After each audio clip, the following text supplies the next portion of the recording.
Parfois, les forces obscures ne se parent pas de griffes ni de flammes, mais arborent un sourire éclatant. Elles s'insinuent dans votre existence avec des gestes pleins de douceur, des mots apaisants, une façade impeccable. Pourtant, sous cette apparence charmeuse, se cache une aura pesante, destructrice, presque oppressante. Peut-être les avez-vous déjà rencontrés. Cette impression étrange qui étreint votre cœur, ce vide soudain qui envahit votre esprit, cette sérénité qui s'évanouit sans raison apparente dès qu'elle s'éloigne. Ce n'est pas un hasard. Rien de tout cela ne l'est. Quand ces ombres vous effleurent, une part de vous le ressent. Mais trop souvent, vous étouffez cet instinct. Aujourd'hui, je vais vous ouvrir les yeux. Nous allons dévoiler 5 indices précis, 5 signaux d'alarme qui trahissent la présence d'un esprit malveillant caché sous un visage humain. Et surtout, je vais vous révéler comment vous protéger. Non pas par vos seules forces, mais avec des armes spirituelles capables de défaire tout joug, même celui qui semblait indestructible. Écoutez avec attention, car une fois ces signes révélés, vous ne pourrez plus prétendre les ignorer. Restez jusqu'à la fin, car celui qui reçoit ces vérités reçoit aussi le pouvoir de se libérer. Et avant de commencer, si vous sentez dans votre cœur que ce message vous parvient pour une raison précise, alors cliquez sur « J'aime ». Abonnez-vous si ce n'est pas déjà fait et écrivez le chiffre 99 en commentaire. Car 99 est le nombre des brebis que le berger laisse pour chercher celle qui s'est égarée. Et aujourd'hui, cette brebis, c'est peut-être vous. Certaines présences ne laissent aucune marque visible, mais elles gravent votre âme d'une blessure invisible. Vous les croisez, vous échangez avec elles, et rien, en surface, ne semble inquiétant. Elles ne haussent pas le ton, ne vous insultent pas, ne brisent rien de matériel. Pourtant, quelque chose en vous se fracture. Vous entamez la journée le cœur léger, porté par une énergie paisible. Mais après quelques instants en leur compagnie, c'est comme si toute clarté s'était évaporée. Vos pensées s'embrouillent, votre corps s'alourdit, vos mouvements ralentissent, votre souffle se fait plus court. Et lorsqu'elles partent, aucun soulagement ne vient. Vous vous sentez épuisé, vidé. Ce n'est pas une simple sensation désagréable, c'est un pillage spirituel. Ces individus, qu'ils en soient conscients ou non, agissent comme des siphons qui absorbent la paix que Dieu a placée en vous. Leur arme n'est pas le cri, mais l'atmosphère qu'ils charrient. Une atmosphère saturée d'une négativité insidieuse, presque intangible. Parfois, elle se glisse dans des mots subtils, apparemment anodins, mais qui touchent vos points sensibles. Parfois, elle s'exprime dans un regard appuyé, pénétrant, comme s'il cherchait votre faille. Parfois, c'est un silence, mais un silence chargé, comme une menace implicite. Ces rencontres ne sont pas fortuites. Ce ne sont pas juste des personnes toxiques ou épuisantes, comme on le dit trop facilement. Ce sont des voleurs d'énergie, et à un niveau plus profond, des voleurs d'âme. Chaque interaction est un échange inégal. Elles prennent, vous perdez. Et si vous ne le réalisez pas à temps, ce cycle se répète jusqu'à ce que vous ne sachiez plus qui vous étiez avant. C'est là que le danger commence. Quand votre esprit s'habitue à ce vide, il finit par le considérer comme normal. Vous cessez de chanter sans raison, de sourire spontanément, de rêver sans crainte. Vous perdez votre élan, votre joie, et bientôt, cette voix intérieure qui vous rappelait que vous étiez destiné à plus grand, à plus lumineux. Spirituellement, ces individus agissent comme des parasites. Ils ne rayonnent pas de leur propre lumière, alors ils se connectent à ceux qui brillent et s'en nourrissent. Pire encore, ils trouvent 1000 excuses pour justifier leur présence. Je m'inquiète pour toi, je veux seulement t'aider, je suis là pour toi. Mais chaque aide vous affaiblit, chaque conseil vous trouble davantage. Ils enrobent leur intrusion de bienveillance, mais ce n'est qu'un voile pour masquer le drainage subtil qu'ils vous infligent. Et voici une vérité que beaucoup ignorent. Se sentir vidé après avoir passé du temps avec quelqu'un n'est pas normal. Une véritable amitié, une connexion authentique, une fraternité ancrée en Dieu vous laisse plus fort, plus apaisé, plus léger. Ce qui vient de lui nourrit, ce qui vient de l'ennemi épuise. Voilà pourquoi identifier ces voleurs d'énergie est crucial. Le premier réflexe doit être spirituel. Priez pour que la lumière du Saint-Esprit révèle clairement qui, dans votre entourage, vous laisse vider plutôt que rempli. Puis passez à l'action. Établissez des frontières, refusez les discussions inutiles, cessez d'être disponible à tout moment et surtout, ne culpabilisez pas de protéger votre paix, car votre paix n'est pas un luxe, c'est votre champ de bataille. Celui qui contrôle votre paix contrôle vos choix, votre foi, votre vision. Ne leur cédez pas cet espace. Mais soyez avertis, plus vous reprenez vos forces, plus ils tenteront de revenir, parfois avec douceur, parfois avec insistance, parfois même en simulant une détresse pour vous faire baisser la garde. Si vous cédez, le cycle reprend, plus sournois encore. Alors, comment reconnaître ce moment où votre énergie est en jeu? C'est simple, observez votre état avant et après leur passage. Si, avant de les voir, votre cœur vibrait de joie et qu'après, il semble alourdi, ralenti, c'est qu'un larcin a eu lieu. Et s'il y a eu vol, il est temps de récupérer ce qui vous appartient. Dans le prochain signe, vous comprendrez que ce vol ne se limite pas à votre énergie. Il s'étend à votre esprit, à votre perception. Et c'est là que le piège se referme. Il existe une forme de manipulation plus redoutable que les attaques visibles, car elles ne laissent aucune trace tangible. Ces individus n'ont pas besoin de crier, de frapper ou de menacer ouvertement. Leur arme est bien plus discrète, mais infiniment plus destructrice. Ils déforment la réalité. Ils sèment le doute, non pas sur ce que vous voyez autour de vous, mais sur ce que vous croyez en vous-même. Ils lâchent une remarque blessante, et lorsque vous les confrontez, ils répondent calmement « Je n'ai jamais dit ça ». Ils glissent une critique acérée, et quand vous exprimez votre douleur, ils rétorquent « Tu prends tout trop à cœur, tu exagères ». Peu à peu, un processus s'enclenche. Vous commencez à douter de vos souvenirs, de vos émotions. Vous vous demandez si ce que vous ressentez est légitime ou si c'est vous qui perdez pied. Ce n'est pas un hasard, c'est une tactique. Une tactique si ancienne qu'elle remonte au Jardin d'Éden. Lorsque le serpent a murmuré « Dieu a-t-il vraiment dit ?» Une seule question, et le doute a germé. Aujourd'hui, ils opèrent de la même manière, une phrase savamment placée, une insinuation voilée, un ton faussement candide. Soudain, ce que vous teniez pour certain devient flou. Vous vous demandez si vous avez mal compris, si votre perception est défaillante, si ce sont eux qui ont raison et vous qui amplifiez. Ce glissement est perfide. Au début, vous résistez, mais à force de petites entailles, votre confiance en votre discernement s'effrite. Et quand votre discernement vacille, leur voix devient la plus forte dans votre esprit. C'est leur but ultime, remplacer la voix de Dieu par la leur. Comment y parviennent-ils? En colonisant vos pensées, en imposant leurs interprétations, jusqu'à ce que vous ne distinguiez plus ce que Dieu vous souffle de ce qu'ils veulent vous faire croire. Le plus effrayant, c'est que cette emprise ne ressemble pas à une invasion. Elle prend l'apparence d'une conversation, d'un conseil amical, d'une aide bienveillante. Mais derrière cette façade se tapit un esprit qui ne cherche pas à vous élever, mais à vous désarmer. Car une personne qui doute de son propre jugement devient dépendante de celui qui lui donne des réponses.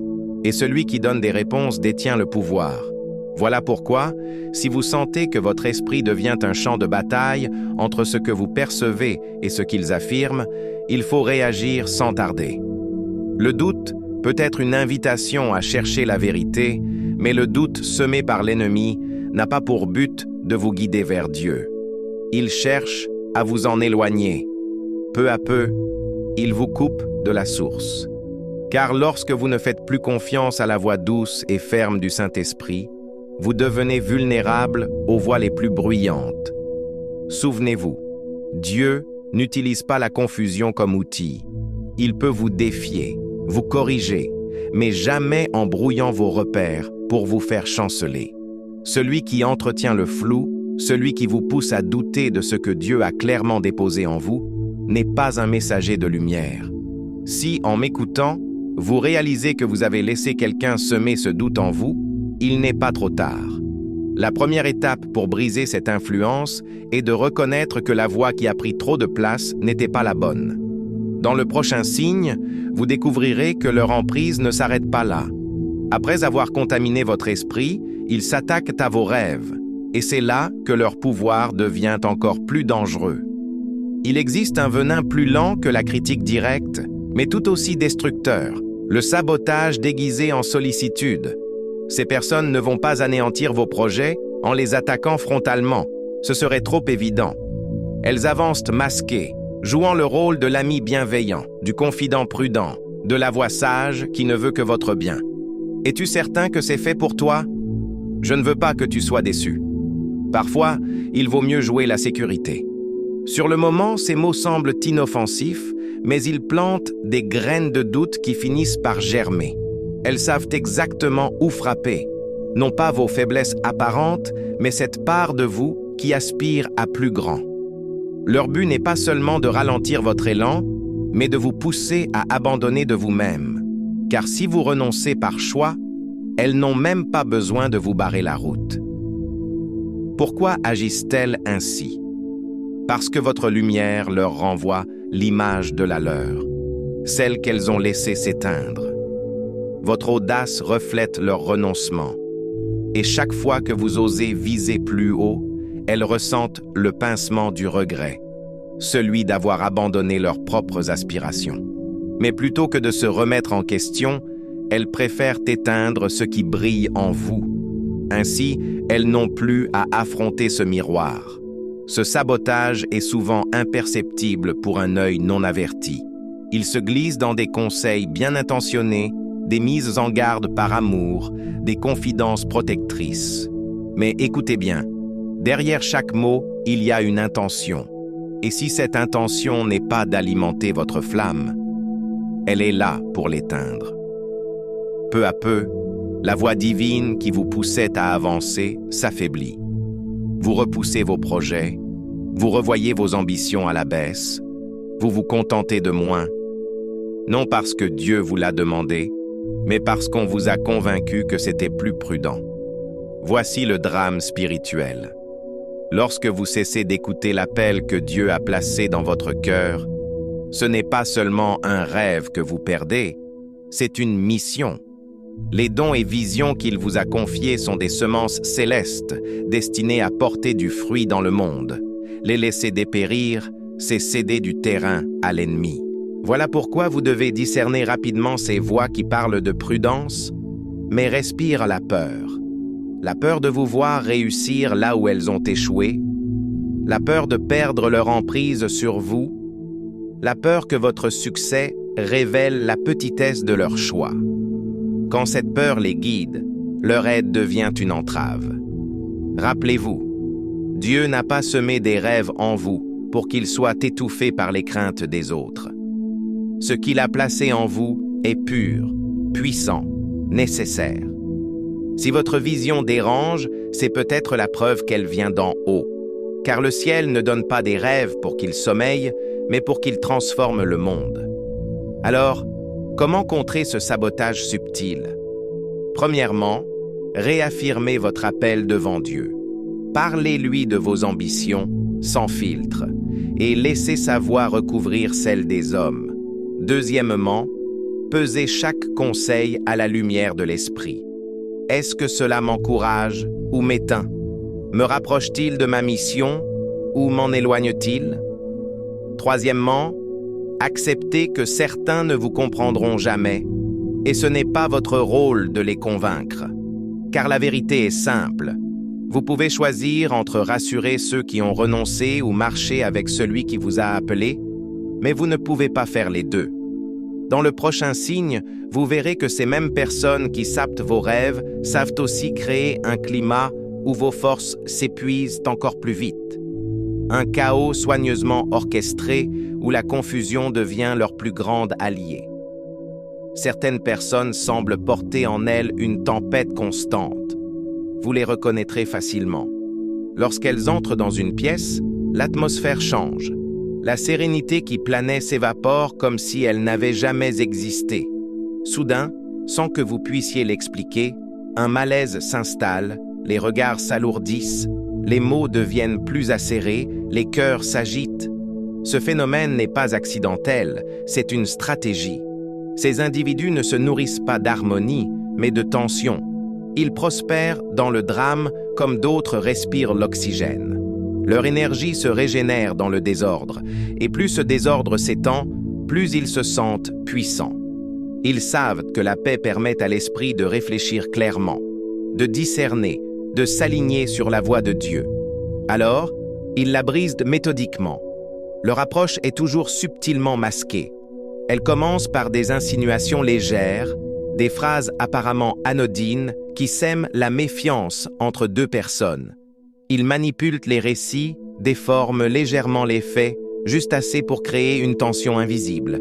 Et quand cette tension éclate en conflit ouvert, ils se tiennent en retrait, jouant l'innocence ou la surprise. Je ne comprends pas pourquoi ça prend de telles proportions. Parfois, ils vont plus loin. Ils provoquent une crise volontairement, puis se posent en sauveurs, seuls capables de calmer la situation. Ce rôle de pompier pyromane leur permet de garder le contrôle. Ils savent que tant que vous êtes occupés à gérer des disputes, des malentendus, des guerres émotionnelles, vous n'avez plus l'énergie ni la clarté mentale pour écouter la direction de Dieu. Ainsi, ils volent plus que votre paix. Ils volent votre lucidité spirituelle. Et sans lucidité, même la vérité la plus évidente devient floue. Vous prenez de mauvaises décisions, vous interprétez mal les signes, vous doutez de vos intuitions les plus solides. C'est là qu'ils triomphent, car un esprit confus est un esprit manipulable. Leur présence prolongée dans votre vie se manifeste par des symptômes clairs, une tension constante, des conflits récurrents avec les mêmes personnes, des relations qui se détériorent sans raison apparente.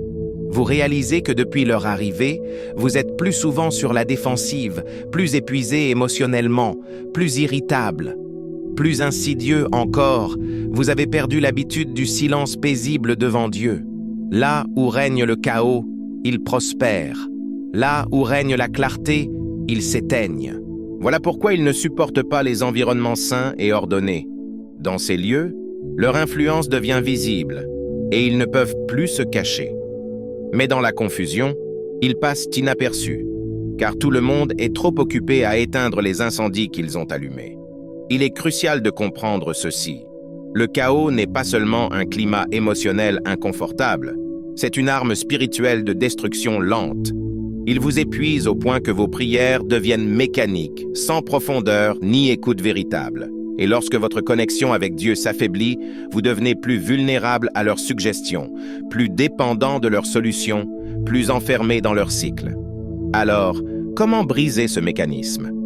En refusant de jouer leur jeu. Gardez votre calme là où ils veulent vous voir exploser. Rejetez les conversations toxiques qui ne servent qu'à attiser les flammes.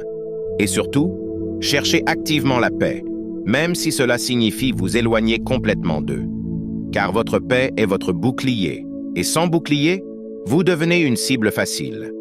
Mais attention, si vous commencez à leur échapper, ils chercheront un dernier moyen de reprendre l'avantage en vous isolant, en coupant vos appuis, en vous laissant seul face à eux. C'est précisément ce que nous verrons dans le prochain signe, où le chaos extérieur se transforme en un isolement intérieur encore plus dangereux. C'est la phase la plus périlleuse et la plus silencieuse. Contrairement aux attaques bruyantes qui laissent des traces visibles, celle-ci avance comme une ombre qui s'étend au crépuscule. Lentement, presque imperceptiblement. Vous ne réalisez pas que le piège se referme jusqu'à ce qu'il soit trop tard. Leur objectif n'est plus seulement de voler votre énergie, de semer le doute ou de créer le chaos. Leur but ultime est de vous couper de tout ce qui pourrait vous fortifier. Cela commence subtilement, par des confidences déguisées. Es-tu sûr que cette personne t'aime vraiment? J'ai l'impression que ton ami est jaloux de toi. J'ai remarqué que ton pasteur ne te regarde plus de la même façon. Rien de direct, rien qui puisse être qualifié d'attaque ouverte. Mais chaque phrase est une goutte de poison qui creuse des fissures dans vos relations les plus solides. Puis vient l'isolement progressif. Vous commencez à éviter certains amis, juste au cas où. Vous espacez vos appels à votre famille, prétextant un manque de temps. Vous vous éloignez de votre communauté spirituelle, car l'ambiance a changé. Ce que vous ne voyez pas, c'est que ces choix ne viennent plus de vous, mais de la graine qu'ils ont plantée. Un jour, vous vous réveillez et réalisez que vous êtes seul. Les échanges profonds qui nourrissaient votre âme ont disparu. Les voix qui vous rappelaient la vérité se sont tues. Et qui reste à vos côtés? Eux. Toujours eux. Ils deviennent votre seule source d'information, de conseils, de validation. Et quand une seule personne contrôle ce que vous entendez, elle contrôle ce que vous pensez. C'est la stratégie du loup qui isole la brebis du troupeau. Tant qu'elle est entourée, elle est protégée. Mais seule, elle devient vulnérable. Spirituellement, c'est la même chose. Dieu a créé la communauté pour être un rempart, un cordon de protection. Ecclésiaste 4.12 le dit clairement, « Un cordon à 3 brins ne se rompt pas facilement. » Si l'ennemi parvient à briser ces liens, il sait que le combat est presque gagné. Cette étape est si perfide parce qu'une fois isolé, votre discernement s'affaiblit. Ce qui vous aurait semblé étrange ou dangereux il y a quelques mois devient acceptable. Vous cessez de vérifier les choses à la lumière de la parole de Dieu et vous vous fiez à la parole de celui qui est devant vous. Et quand cette voie n'est pas alignée avec le ciel, c'est toute votre direction qui dévie. Comprenez ceci, l'isolement n'est pas toujours physique. Vous pouvez être entouré de monde et pourtant être seul émotionnellement et spirituellement, enfermé dans une bulle que l'ennemi a tissée autour de vous. Plus de conseils honnêtes, plus de retours sincères, juste un écho constant des mêmes idées, jusqu'à ce que vous les preniez pour la vérité absolue. À ce stade, le danger est maximal, car l'ennemi n'a plus besoin de vous attaquer de l'extérieur. Il a bâti sa forteresse dans votre perception. Et tant que vous resterez coupé de vos appuis spirituels, il pourra réécrire votre histoire, déformer vos souvenirs, redéfinir votre identité.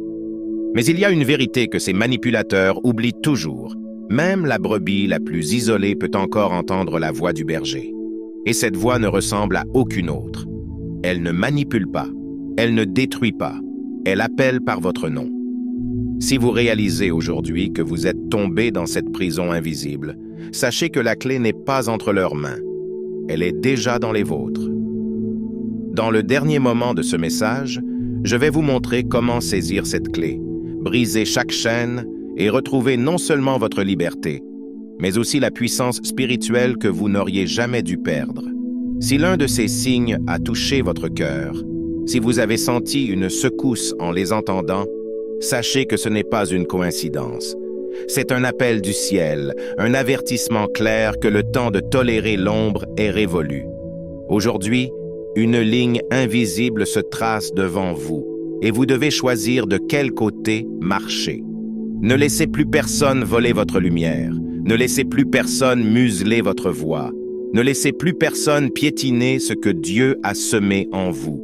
Érigez des frontières comme des murailles et ne laissez franchir ces portes qu'à ce qui vient de lui. Coupez les liens si nécessaire, même si cela fait mal, car une douleur brève vaut mieux qu'une destruction lente, puis courez. Courez vers la lumière de Dieu, la seule source capable de restaurer ce qui vous a été dérobé. Écoutez-moi, le pouvoir que Christ vous a donné n'est pas symbolique. Il est réel, tangible, vivant. Vous avez autorité sur toute œuvre des ténèbres, autorité pour briser chaque chaîne, autorité pour fermer chaque porte à l'ennemi, autorité pour reprendre tout ce qui vous a été volé, votre paix, vos rêves, votre discernement, votre voix. Mais ce pouvoir doit être activé par une décision, votre décision, aujourd'hui, de vous lever. Alors, levez-vous, même si vos jambes tremblent, même si votre cœur est lourd. Levez-vous et reprenez ce qui vous appartient. Levez-vous et proclamez avec toute la force de votre âme, « Aucune arme forgée contre moi ne prospérera ». Dites-le comme une déclaration. Dites-le comme un décret céleste.